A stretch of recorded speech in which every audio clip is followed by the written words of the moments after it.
Ya, yo voy a hablar de la película Trainspotting del año 1996 del director Danny Boyle. Básicamente la película se trata de una crítica a la sociedad moderna, la enuncian como una sociedad podrida que se dedica a trabajar, ganar dinero, gastarlo y sufrir y así de forma sucesiva.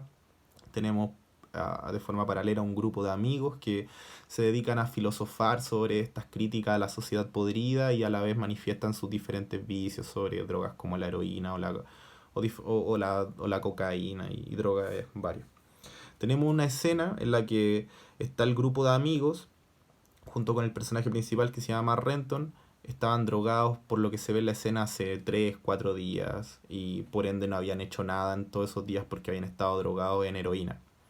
Entonces, producto de esto, en un momento a otro llega una amiga del personaje principal gritando de forma muy eufórica, relatando que su hija había muerto.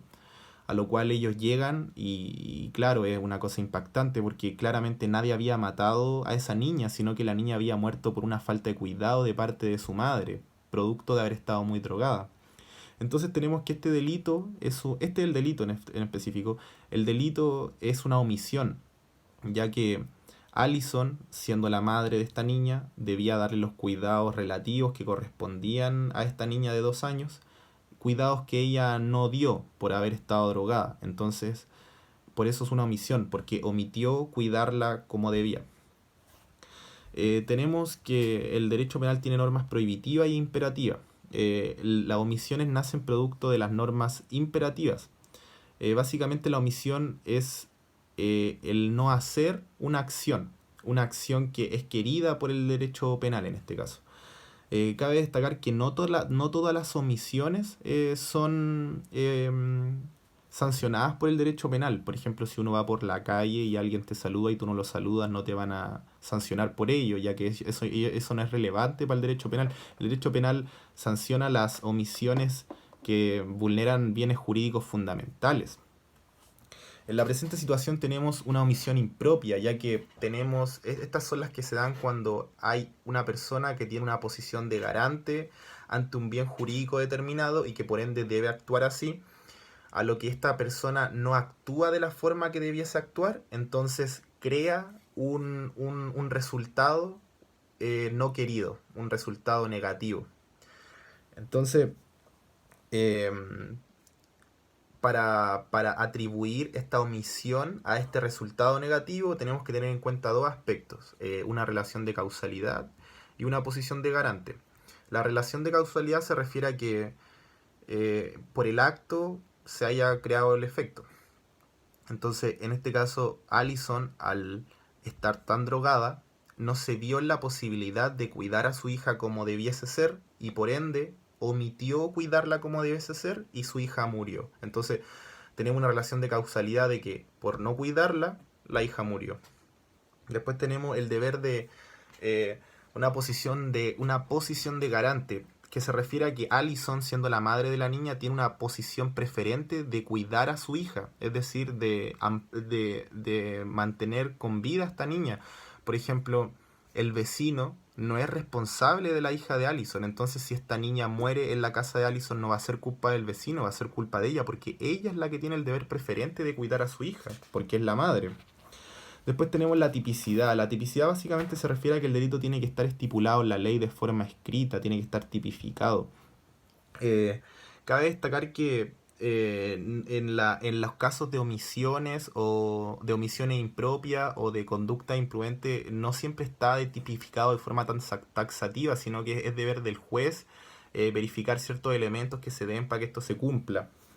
Los elementos generales del tipo, sin perjuicio de los tipos especiales, son el sujeto activo, que en este caso vendría siendo Allison, que es la que ejerce la omisión, el no cuidar a su hija. Después tenemos la conducta, que en este caso vendría siendo el no cuidar a su hija por medio de esta omisión. Y después tenemos el bien jurídico, que básicamente se refiere a que detrás de toda ley penal hay un bien jurídico protegido, que en este caso es la vida de la hija que murió. Y el verbo rector es matar. Matar.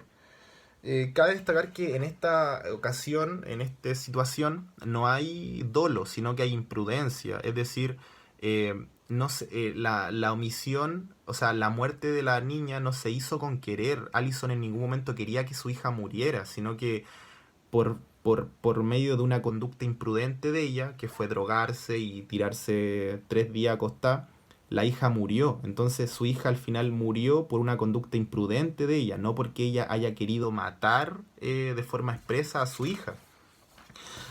Históricamente antes no se hacía esta distinción, no había distinción entre el dolo o la culpa, sino que todo era igual. Pero de forma contemporánea esto, esto fue cambiando. Cabe destacar que la conducta imprudente no siempre se castiga por el derecho penal, sino que las conductas imprudentes más graves son las que se castigan por el derecho penal.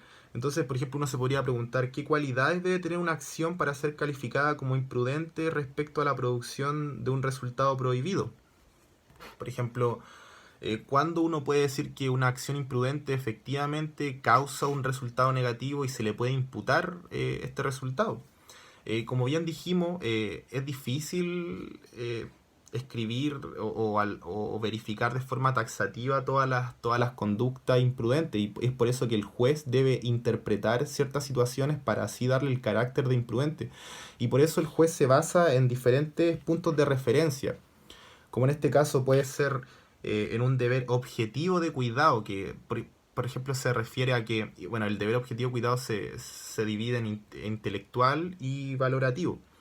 El intelectual se refiere al juicio razonable, que por ejemplo uno entiende que si uno está drogado, lo más probable es que no va a poder darle los cuidados óptimos a su hija, como en este caso. Es razonable decir que si uno está drogado, lo más probable es que no va a poder quizá alimentar bien a la hija o cambiarle ropa como corresponde, o diferentes cosas.